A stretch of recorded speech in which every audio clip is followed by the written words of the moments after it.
ಕನ್ನಡ ನಾಡು ಇದು ಕನ್ನಡಿಗರ ನಾಡಿಮಿಡಿತ.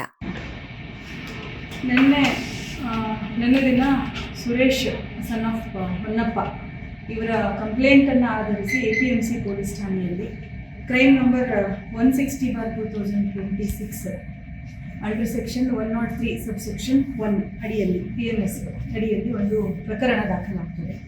ಈ ಪ್ರಕರಣದ ಸಂಕ್ಷಿಪ್ತ ಸಾರಾಂಶ ಏನಂತಂದರೆ, ಇವರ ತಂಗಿ, ಫಿರ್ಯಾದಿದಾರರ ತಂಗಿ ಶ್ರೀಮತಿ ರಾಜೇಶ್ವರಿ, 24 ವರ್ಷ ವಯಸ್ಸು, ಇವಳನ್ನು ಹಾಗೂ ಇವಳ ಮಗು 7 ತಿಂಗಳ ಹೆಣ್ಣು ಮಗು ಅಶ್ವಿನಿ ಅಂತ, ಅವಳನ್ನು ಅವಳ ಗಂಡ ಹೊನ್ನೂರಪ್ಪ ಅಂಥೇಳಿ 28 ವರ್ಷ ವಯಸ್ಸು, ಇವನು ಕೊಲೆ ಮಾಡಿ ಅಲ್ಲಿಂದ ಪರಾರಿಯಾಗಿದ್ದಾನೆ. ಸೊ ಇದು ನಡೆದಿರುವಂಥದ್ದು ಘಟನೆ ನಿನ್ನೆ ರಾತ್ರಿ ಸುಮಾರು 8ರಿಂದ 9:30 ಸಮಯದ ಮಧ್ಯದಲ್ಲಿ ಮನೆಯಲ್ಲಿ ಒಂದು ಸುಮಾರು ವರ್ಷದಿಂದ, ಇವರಿಗೆ ಮದುವೆ ಆಗಿ ಸುಮಾರು 6 ವರ್ಷ ಆಗಿದ್ದು, ಸುಮಾರು ವರ್ಷಗಳಿಂದ ಇವರಿಬ್ಬರ ಮಧ್ಯದಲ್ಲಿ ಕೌಟುಂಬಿಕ ಕಲಹ ನಡೀತಾ ಇದ್ದಂಥದ್ದು. ಹೆಚ್ಚಾಗಿ ಮಹಿಳೆಯ ಶೀಲವನ್ನು ಶಂಕಿಸ್ತಿದ್ದ ಅಂತ ಹೇಳಿಬಿಟ್ಟು ಇವನ ಮೇಲೆ ಆರೋಪ ಇರುವಂಥದ್ದು. ಸೊ ಅಲ್ಲೇ ಮೃತೆ ಅವಳ ಫ್ಯಾಮಿಲಿಯವರು, ಅವಳ ಅಣ್ಣ ತಮ್ಮಂದರು ಅಲ್ಲೇ ಅಕ್ಕಪಕ್ಕದ ಮನೆಯಲ್ಲೇ ವಾಸವಾಗಿರ್ತಾರೆ. ಹಾಗೆ ಈ ಹಿಂದೆ ಕೂಡ ಕೆಲವೊಂದು ಸರ್ತಿ ಈ ಕಲಹ ನಡೆದಾಗ, ಅವರ ಮಧ್ಯದಲ್ಲಿ ಮನಸ್ತಾಪ ನಡೆದಾಗ ಜಗಳ ಬಿಡಿಸಿರುವಂಥದ್ದು ಕೂಡ ನಮಗೆ ಈಗಾಗಲೇ ಅವರು ತಿಳಿಸಿದ್ದಾರೆ. ಸೊ ನಿನ್ನೆ ಅದು ಹೆಚ್ಚಾಗಿ ಅವರಿಬ್ಬರ ಮಧ್ಯದಲ್ಲಿ ಕಲಹ ಹೆಚ್ಚಾಗಿ ಅವನು ಅದಕ್ಕಿಂತ ಮೊದಲೇ ಈ ಒಂದು ಕೃತ್ಯಕ್ಕೆ ಅಂತ ಹೇಳಿ ತೆಗೆದುಕೊಂಡಿದ್ದಂತಹ ಒಂದು ಸುತ್ತಿಗೆ, ಹ್ಯಾಮರ್ ಏನಿರುತ್ತೆ ಅದನ್ನು ಬಳಸಿ ಮಹಿಳೆಗೆ ಹಾಗೂ ಮಗುವಿಗೆ ತಲೆಗೆ ಹ್ಯಾಮರಿಂದ ಹೊಡೆದು ಕೊಲೆ ಮಾಡಿರುವಂಥದ್ದು. ಆನಂತರದಲ್ಲಿ ಈ ವ್ಯಕ್ತಿ ಏನಿದ್ದಾನೆ, ಆರೋಪಿ, ಪೊಲೀಸ್ ಠಾಣೆಗೆ ಬಂದು ಹಾಜರಾಗಿದ್ದಾನೆ. ಅವನನ್ನು ಸರೆಂಡರ್ ಮಾಡಿಕೊಂಡಿದ್ದಾನೆ. ಮುಂದಿನ ಅವನನ್ನು ವಶಕ್ಕೆ ಪಡೆದು ಅವನನ್ನು ಪರಿಶೀಲನೆ ಮಾಡಿ ಈ ಕೃತ್ಯದ ಬಗ್ಗೆ ಹೆಚ್ಚಿನ ಮಾಹಿತಿಯನ್ನು ಅವನಿಂದ ನಾವು ಪಡಿತಾ ಇದ್ದೇವೆ. ಕೃತ್ಯ ಸ್ಥಳದಲ್ಲಿ ಆರೋಪಿಯ ತಾಯಿ ಶ್ರೀಮತಿ ಲಕ್ಷ್ಮಿ ಕೂಡ ಇದ್ದು, ಅವಳ ಒಂದು ಪಾತ್ರ ಏನಿದೆ ಇದರಲ್ಲಿ ಅನ್ನೋದ್ರ ಬಗ್ಗೆ ಕೂಡ ನಾವು ಹೆಚ್ಚಿನ ಪರಿಶೀಲನೆಯನ್ನು ಮಾಡ್ತಾ ಇದ್ದೇವೆ. ಅವಳ ಪಾತ್ರ ಕಂಡು ಬಂದರೆ ಅವಳನ್ನು ಕೂಡ ನಾವು ಪ್ರಕರಣದಲ್ಲಿ 2ನೇ ಆರೋಪಿಯಾಗಿ ಪರಿಗಣಿಸ್ತೇವೆ. ಈಗಾಗಲೇ ವಶಕ್ಕೆ ಪಡೆದು ಇಬ್ಬರನ್ನು ಪ್ರಶ್ನೆಗೊಳಪಡಿಸ್ತಾ ಇದ್ದೇವೆ.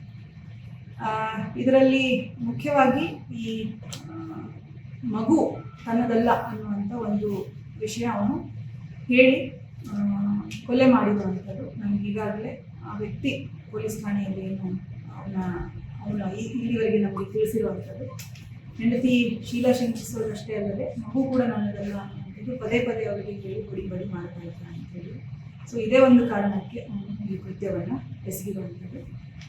ಈ ಕೃತ್ಯಕ್ಕೆ ಬಳಸಿರುವಂತಹ ಏನು ವೆಪನ್ ಇದೆ ಅದನ್ನು ಅವನು ಪರ್ಚೇಸ್ ಮಾಡಿದಿರ್ಬೋದು, ಅಥವಾ ಅದ್ರ ಬಗ್ಗೆ ಯಾವಾಗ ಅವನು ಪ್ರಿಪೇರ್ ಮಾಡಿದ್ದ ಅನ್ನುವಂಥದ್ದು ಪ್ರತಿಯೊಂದನ್ನು ನಾವು ಅವನಿಂದ ಮಾಹಿತಿಯನ್ನು ಪಡೆದು ಕೂಲಂಕುಷವಾಗಿ ಇದನ್ನು ತನಿಖೆಯಲ್ಲಿ ಅಳವಡಿಸ್ಕೊಳ್ತೇವೆ. ಆದಷ್ಟು ಬೇಗ ಇದನ್ನು ನಾವು ಚಾರ್ಜ್ ಶೀಟನ್ನು ಕೋರ್ಟಿಗೆ ಸಾಕ್ತೇವೆ. ಪಾಪುಗೆ ಎಷ್ಟು ವರ್ಷ? 7 ಮಂತ್ಸ್ಗೆ 7 ತಿಂಗಳು. ನೃತ್ಯ ರಾಜೇಶ್ವರಿ ಏನಿದ್ದಾರೆ ಅವಳಿಗೆ 3 ಜನ ಮಕ್ಕಳಿತ್ತು. ಮೊದಲು ಮಗು 4 ವರ್ಷ, 2ನೇ ಮಗು 2 ವರ್ಷದ್ದೇನೋ ಇದು, 3ನೇ ಮಗು 7 ತಿಂಗಳು. ದುಡ್ಡಿನ ವಿಷಯ ಯಾವುದು ಇದರಲ್ಲಿ ಬಂದಿಲ್ಲ ನಮಗೆ ಇದುವರೆಗೆ. ಅಕ್ಕಪಕ್ಕದಲ್ಲಿ ನಾವು ಆಸ್ ಆಫ್ ನಾವು ವಿಚಾರಣೆ ಮಾಡಿದಾಗ ದುಡ್ಡಿನ ವಿಷಯ ಯಾವುದೂ ಇರಲಿಲ್ಲ. ಇವನು ವೃತ್ತಿಯಲ್ಲಿ ಮೇಸ್ತ್ರಿ ಕೆಲಸ ಮಾಡ್ಕೊಂಡಿರ್ತಿಲ್ಲ. ಆ ಮಹಿಳೆಗೆ ಆಗಾಗ ಆಚೆ ಹೋದರೂ ಕೂಡ ಅವಳನ್ನು ಹೆಚ್ಚಾಗಿ ಪ್ರಶ್ನೆ ಮಾಡುವಂಥದ್ದಿತ್ತು. ಬೇರೆಯವ್ರ ಜೊತೆಗೆ ಸಂಪರ್ಕ ಇದೆ ಅನ್ನುವಂಥದ್ದು, ಪದೇ ಪದೇ ಅವಳ ಮೇಲೆ ಅಲಿಗೇಷನ್ ಮಾಡುವಂಥದ್ದು. ಇಷ್ಟು ನಮಗೆ ಇಲ್ಲಿವರೆಗೆ ಒಂದು ತನಿಖೆಯಲ್ಲಿ ಆದರೂ ಕೂಡ ನಮಗೆ ಈಗ 6 ವರ್ಷ ಮಾತ್ರ ಇದೆ ಆಗಿರುವಂಥದ್ದು ಮದುವೆ ಆಗಿ. ನಮಗೆ ಲಾ ಅಲ್ಲಿ 7 ವರ್ಷಕ್ಕಿಂತ ಮೊದಲು ಏನಾದರೂ ಒಂದು ರೈಟಲ್ಲಿ ಡೆತ್ ಆದರೆ ನಾವು ಇಂಟ್ರೆಸ್ಟನ್ನು ತಹಸೀಲ್ದಾರಿಂದ ಮಾಡಿಸ್ತೇವೆ. ಸೊ ಪ್ರೊಸೀಜರ್ಲಿ ನಾವು ಇಂಟ್ರೆಸ್ಟನ್ನು ತಹಸೀಲ್ದಾರಿಂದ ಮಾಡಿಸಿರುವಂಥದ್ದು.